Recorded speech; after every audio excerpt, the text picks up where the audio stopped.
अगला क्वेश्चन है अगला द्विघात एक द्विघात बहुपद ज्ञात करना है जिसके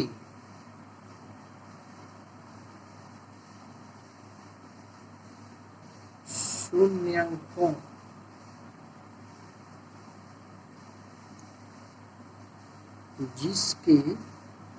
शून्यांक दिए हैं। इससे पहले हमने आपको बताया था किसी द्विघात समीकरण के शून्यांक ज्ञात करना। अब सवाल उसका उल्टा है। शून्यांक दे रखे हैं, ये है 1/4 तथा -1।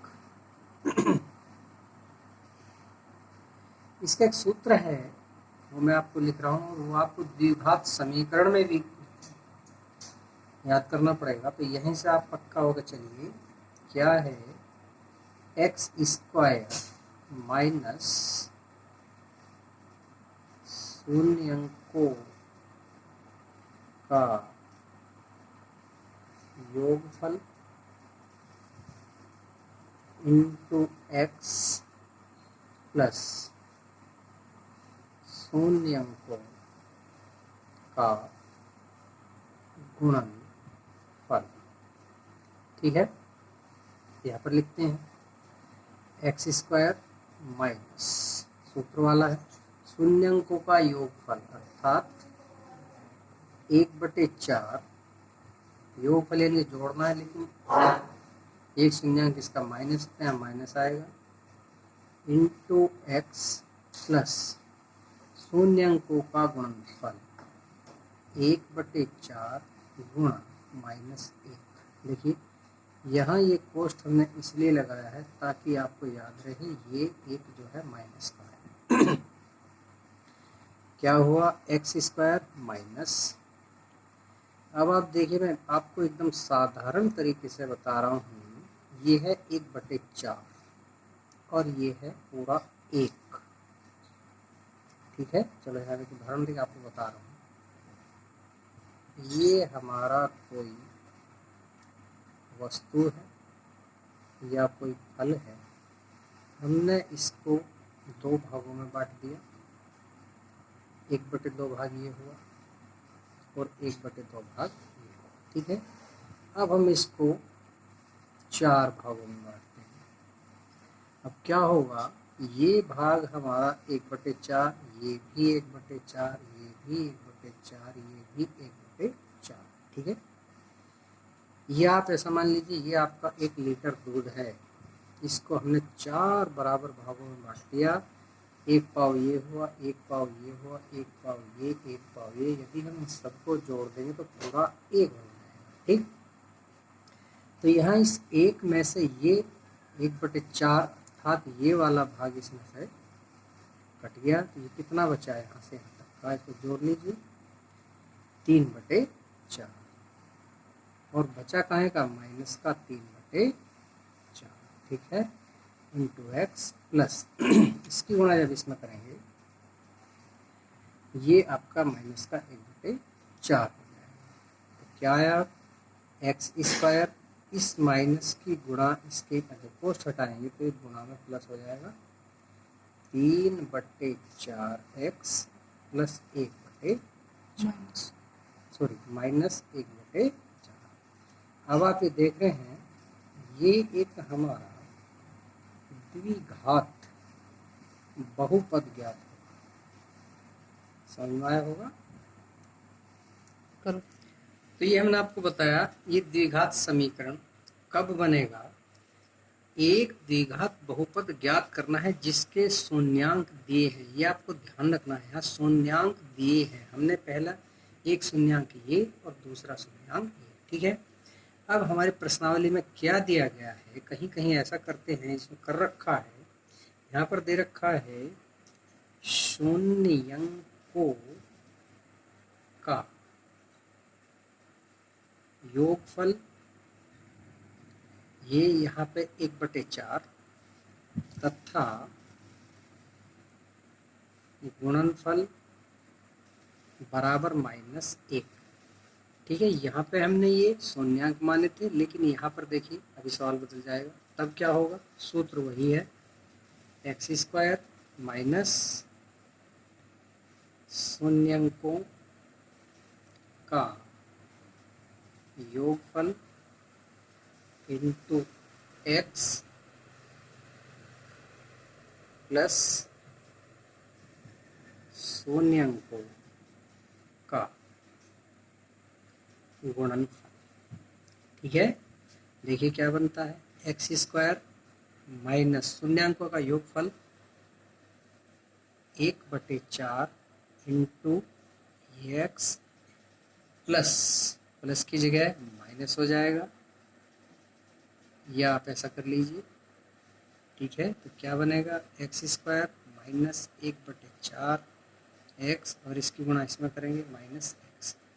इसको आप यहाँ भी छोड़ सकते हैं, या -1 या इस 4 को खत्म करने के लिए हम पूरे में 4 का गुणा कर देंगे। 4x² माइनस, देखिए मैं बता रहा हूँ, 4 गुणा 1/4x और -1, इस 4 से 4 भाग हो गया तो 1 आया। सवाल उत्तर क्या है आपका, x² माइनस x, और इसमें भी हम पूरे में 4 की गुणा कर रहे हैं तो -4। तो ठीक है, आपको ध्यान रखना है, कहीं कहीं शून्यंक दिए जाते हैं और कहीं उनका गुणनफल और योगफल। क्वेश्चन समझ में आया होगा। इसका मैं एकदम आसान तरीका आपको और बताऊंगा। यदि शून्यंक दिए हैं और हमें उनका द्विघात बहुपद बनाना है, तो मैं आपको अब मैं आपको देखिएगा, x² माइनस शून्यंकों का योगफल इंटू x प्लस शून्यंकों का गुणनफल। इस सूत्र के द्वारा हम, यदि हमें शून्यांक दे रखे हैं, मान लीजिए माना पहला शून्यंक 3 तथा दूसरा शून्यंक 4 है, तब हमें इसका द्विघात समीकरण बनाना है। तो मैं आपको आसान तरीका बता रहा हूँ। आप लिख सकते हैं x बराबर 3 और x बराबर 4। ठीक है, इसको बराबर के दूसरी ओर ले गए, ये x माइनस 3 हो गया। इसी प्रकार इसको करा x माइनस 4। अब एक पद ये हो गया, दूसरा पद ये हो गया, इन दोनों का गुणा कर दीजिए। x minus 3 into x minus 4, क्या करते हैं, x की गुणा इसमें करेंगे x², फिर इसकी गुणा इसमें करेंगे -4x, इसी प्रकार चिन्ह सहित -3x और 3 चौका 12। ठीक है, अब आप देखिए x² माइनस 4 माइनस के और 3 माइनस के, हमने आपको पहले बताया, माइनस के 7x और प्लस के 12। ये आपका एक द्विघात बहुपद ज्ञात हुआ। अब आप सूत्र में रख के देखिएगा, यदि दोनों का उत्तर एक ही आता है, क्या है, x² माइनस शून्यांकों का योगफल अर्थात 3 प्लस 4, ये 7 है, यहाँ पर लिखेंगे 7 इंटू x प्लस शून्यांकों का गुणनफल अर्थात 3 गुणा 4 बराबर 12। अब दोनों स्थिति में एक ही उत्तर आया। यदि कोई बच्चा ये सूत्र भूल जाता है तो अपना आसान तरीका इससे भी कर सकता है। ये दोनों सूत्र द्विघात समीकरण में भी आपके उपयोग में आएंगे। काम आएंगे। इसलिए अभी